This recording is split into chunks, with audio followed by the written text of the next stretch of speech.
Hi everyone, Kyra Schaefer here. I'm your favorite INFJ. So an INFJ is in the MBTI typology, is a personality type which is introverted. I'm introverted. I'm intuitive, feeler, judger. And you don't have to know what any of those means. But I will say something that we are very good at, which is the Irish goodbye or the Irish dip. And that means that an Irish goodbye is when you just leave a party or a gathering, get together, and you don't say anything, you just leave. There's a number of reasons why we do that. Part of it is our introversion, so we are like, we don't necessarily feel comfortable around small talk. It's kind of a waste of time in our minds. We want to get down to business. We want to talk about things that matter, what things are important. And then we also do like to have fun. We do like to relax and enjoy ourselves. But we've really perfected this Irish dip. And it's beautiful. It's the most liberating thing to do ever. And to feel safe enough to do it. And then not judge yourself critically for it if you do it.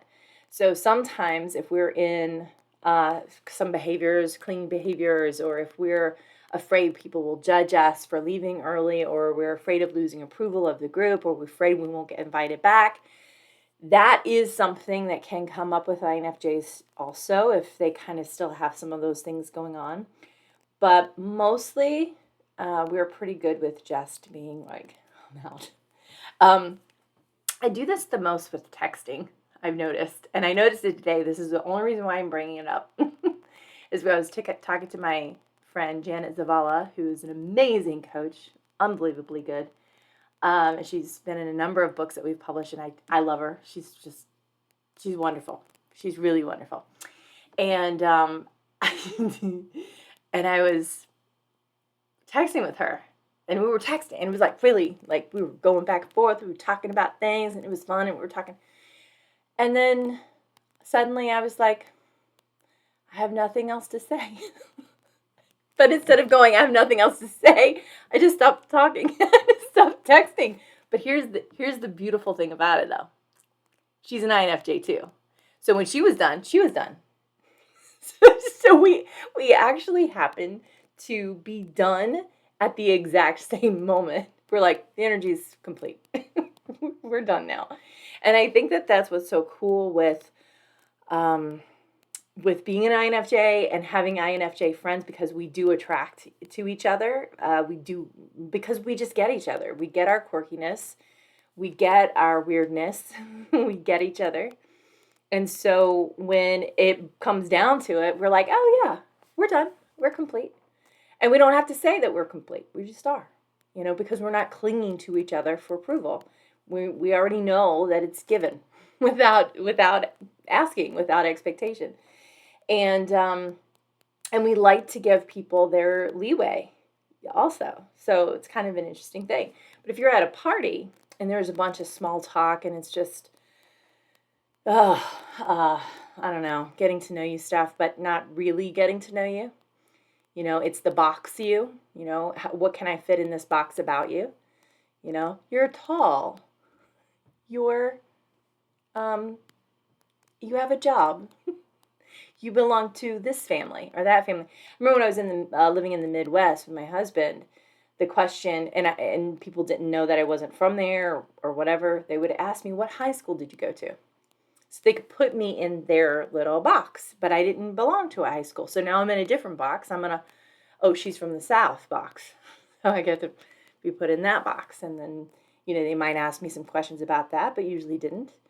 And, because they figured they know it. They know me. They've got me in my box. And INFJs do not belong in a box. Like we are outside of the box people. We don't fit into normal parameters of life experience. We just don't. I don't know why necessarily. I'm sure my husband could tell me, like, break it all down. He's also an INFJ. could really break it down for me and tell me exactly why, but I'm not 100% sure. Maybe because we're kind of in a new technology, not broken ground. We are not the creators of this world. More those ISTJs, ESTJ personality types are the creators, the builders of the world for traditional types of systems, and we're new software. And so we're kind of developing things as we go along, and we're asking people to come along with us, and they're like, but why? This traditional system has worked so well all these years. I feel like I'm dying inside, but this traditional system has been fine. And I'm saying that tongue-in-cheek, jokingly, but also kind of like, I've seen it. I've seen that where some of this old technology has been where people just aren't able to address their emotions and their feelings and stuff them, and have different difficulties within their bodies and their mental states. And I think that INFJs are really good. We're the counselors of the personality types. We are the ones that people tend to go to and who are drawn to in order to help them with their emotional issues, because we go 10 levels deep. And a lot of other people with different personality types don't go that deep. They don't really see the benefit of it until they come to us and we show them, oh yeah, there's tons of benefits to going deep. Now, when you're at a party and you're an INFJ and you get backed into a corner and feel like you can't leave, it's going to activate our fight or flight. Just will. So I can tell you that since the beginning, as soon as I could, I drove myself everywhere. If my girlfriends wanted to go somewhere, I would be the driver, because there was a number of reasons. One, I was fine usually with being wherever we were going to be for whatever amount of time we were going to be there. I was usually fine with that. I'd already mapped it out and talked myself through it to a certain degree. And so I could more easily kind of be there, be present, and have fun. And I knew that I could rely on myself to have them rely on me. I wasn't going to leave them stranded. And so that was something that I found to be really true for myself. And then when it comes to parties, get-togethers, or anytime I go out at all, anywhere, I want to drive, because I want to leave when I want to leave. Now, that's not to say that when I get there, I'm not going to stay the entire time. Matter of fact, I might stay longer than I'm welcome, depending on how much of a fun, energetic, engaging, positive time I'm having. But in the back of my mind, I always know that I have an out, and that helps me feel safe. It helps me feel calm. And it helps me feel secure. Now, because I've told people in session before, if they've said, well, I don't know, I can't just leave. Yes, you can. I can't just leave the party. I can't just leave the gathering. I can't just tell him to pull over. And I'm like, yes, you can. Especially if you're dealing with a narcissist, somebody who's all about controlling you and controlling your behaviors. Absolutely. You get that Uber, girl. Same thing with the guys. I've actually had clients who were male clients who said, I don't know, she just starts going off, and I can't handle it. And a lot of times we're in the car and it's happening and she's driving, and I'm like, you need to ask her to pull over and you get an Uber to wherever you're going, or go home. But, well, I can't do that. Yes, you can. Yes, you can. This Irish dip, baby. But in that case, you are saying goodbye. You might be saying goodbye in more than one way. So yeah, so events that are very superficial are going to, and we don't feel like we have a way out. INFJs will feel overwhelmed. Okay. And that being said, I just went to a party recently with people I love, I trust, I know them. They're the most unconditionally loving people. Some of the most unconditionally loving people I know a lot, and I was the last one to leave. I was having so much fun. I was laughing. It was just complete joyful time for me around people that I know truly care about me. And by the way, our conversations are very rarely ever shallow. Sometimes we need a break and just kind of, like, what'd you have for dinner? That kind of thing. But ultimately, they're about what are our dreams, what are our hopes, what are our desires, what do we want to do next? Let's talk about, what kinds of things happened when you were growing up, and how have they shaped you? How have they affected you? See, like having those conversations with an INFJ, oh, they will stay engaged. They will stay engaged. They want to hear about it. They want to talk to you. They want to love on you. They want you to learn about them.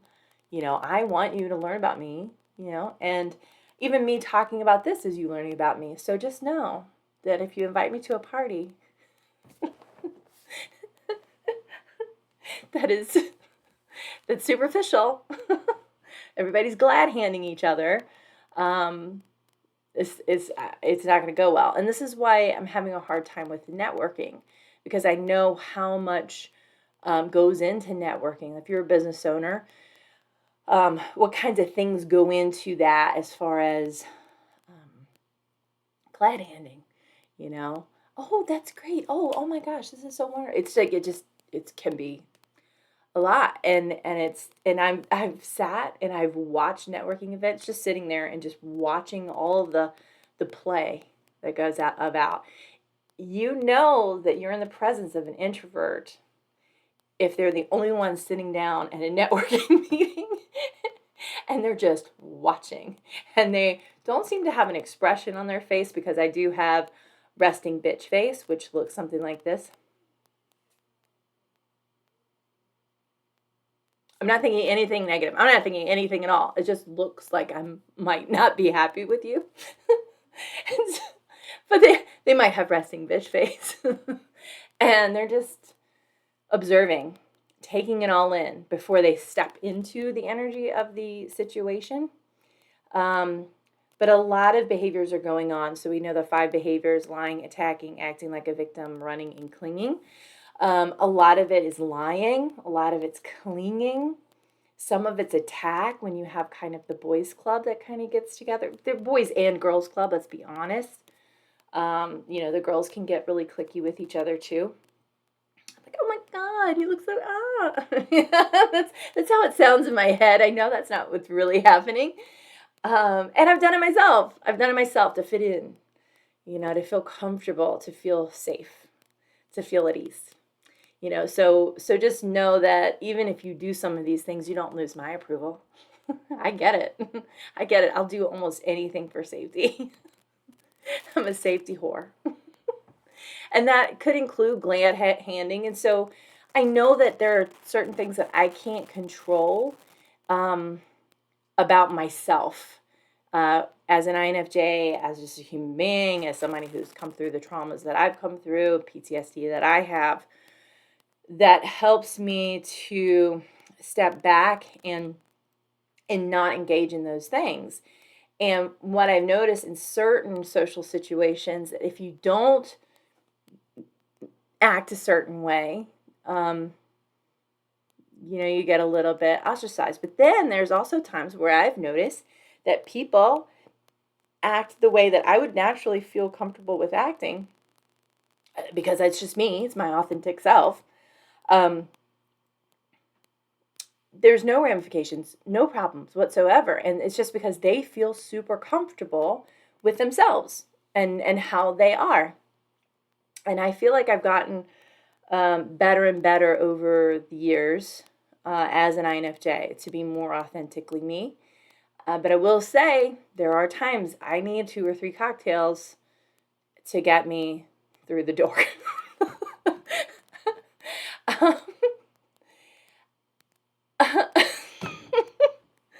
Be honest. for you guys. I wish I was. I wish I could say, oh, I never have any behaviors. I don't ever do anything wrong. I always say the right things. Impossible. And even if it is possible for someone else, it's not possible for me.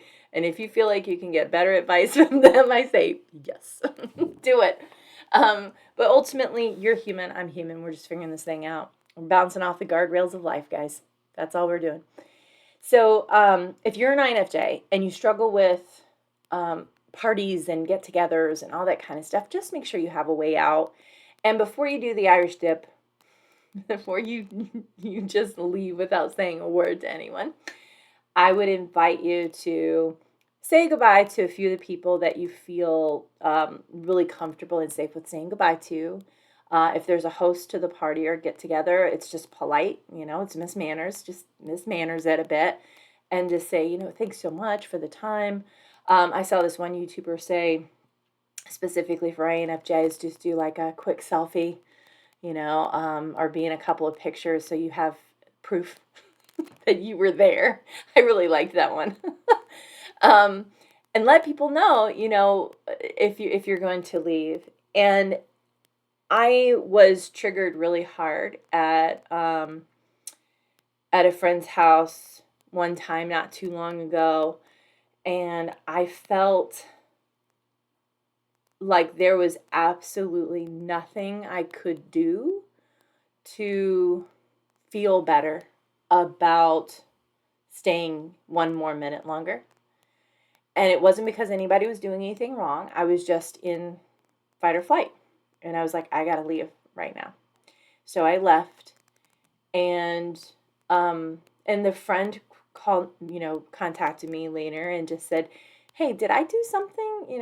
And that's the thing we want to avoid with this whole Irish goodbye thing, is to not have people feel like they've done something when in actuality it's just your personality type. It's just kind of you. That's your thing. And if people understand that beforehand and they accept you for that, then that's them loving you, and it's not that they need to love you or accept you, by the way. But what I've noticed is that if I preemptively tell people, hey, this is who I am. I'm an INFJ. I do it this way. I know not everybody else does it. I know it seems a little weird, but just preemptively letting you know so you don't feel bad if this happens is the key. So letting people in on you. It's not because you're wrong. It's not because you're doing it wrong. It's not because you're defective in some way. It's because that's what helps you feel safe. And then that way, if you do need to dip out, you can do that. And if they come back and they say, well, you didn't do it right, you can go, well, I did tell you. And then that will actually help them feel better, especially if they look around and go, where did she go?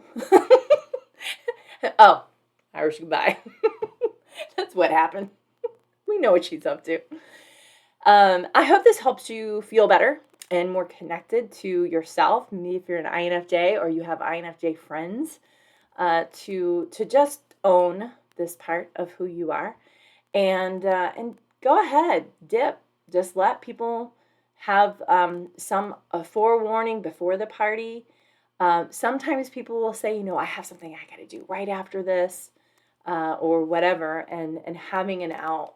It's okay. It's still lying behaviors, but if somebody's not able to hear you or see you, that's okay.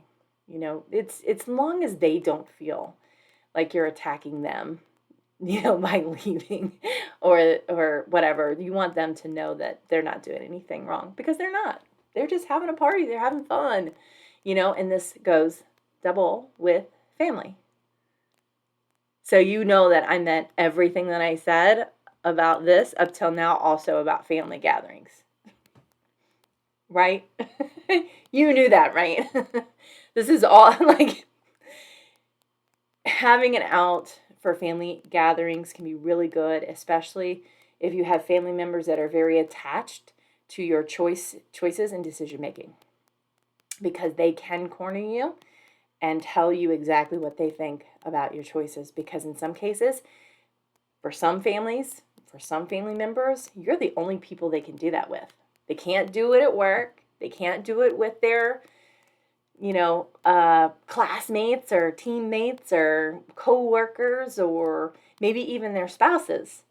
But they can get that fix of telling somebody what to do or getting power from a family member because they know it's safe. They know either that family member is just going to take it or whatever, or take it meaning they're not going to object to it, not necessarily take the advice. Also, there's a familial obligation there that you show up for each other in a certain way. And if you don't show up for each other in a certain way, then that means that you're doing something outside of the tribe. And if you're doing something outside of the tribe, they've got to find a way to pull you back in. So when INFJs hate that, we cannot stand familial obligation at all, period. No, we don't like it. Now, if we are still in the process of releasing our need for approval from family members specifically, then what happens naturally from that is that we might do things and kind of twist ourselves up into knots about fulfilling some kind of familial obligation. And it can be kind of detrimental to us, but also too, we tend to not do anything we don't want to do. So if an INFJ invites you to a party, believe me, they want you there, they want to do that party, and they want to do it that day, that time, with that kind of food, and that kind of drink, and that kind of situation, with all of the entertainment or whatever things might be going on. Do not interrupt that. Do not make suggestions. They have already thought it through. They have thought it through so much that they're on the edge of anxiety. So if you do one thing, they might call the whole thing off. INFJs are very sensitive around things, doing things that are difficult for them to just generate on their own. Not all INFJs are like that, but I think a good portion, and certainly me. Whenever I have a get-together of any kind, it is because it is well planned out, or I'm with people I feel incredibly safe with. And usually it's very few people, because I can only manage so much. So if we're looking at parties from an INFJ standpoint, believe me, you can do the Irish dip, and we won't care, because we know it. We know it. It's just similar to me talking to Jay-Z, Jana Zavala over here, and we just stopped. Just stopped talking. Stop texting. So if somebody dips out of my place, I'm like, they went. Okay. More food for me. Anyway, all right, I will let you go. I feel like the energy has completed itself. So I'm just going to stop there. I love you so much. And I hope you have a fantastic, wonderful, amazing day. Don't be afraid to leave if you want to leave. And many of you already have left this conversation that I've been having with myself and you. You're here. And I will talk to you again soon. Bye.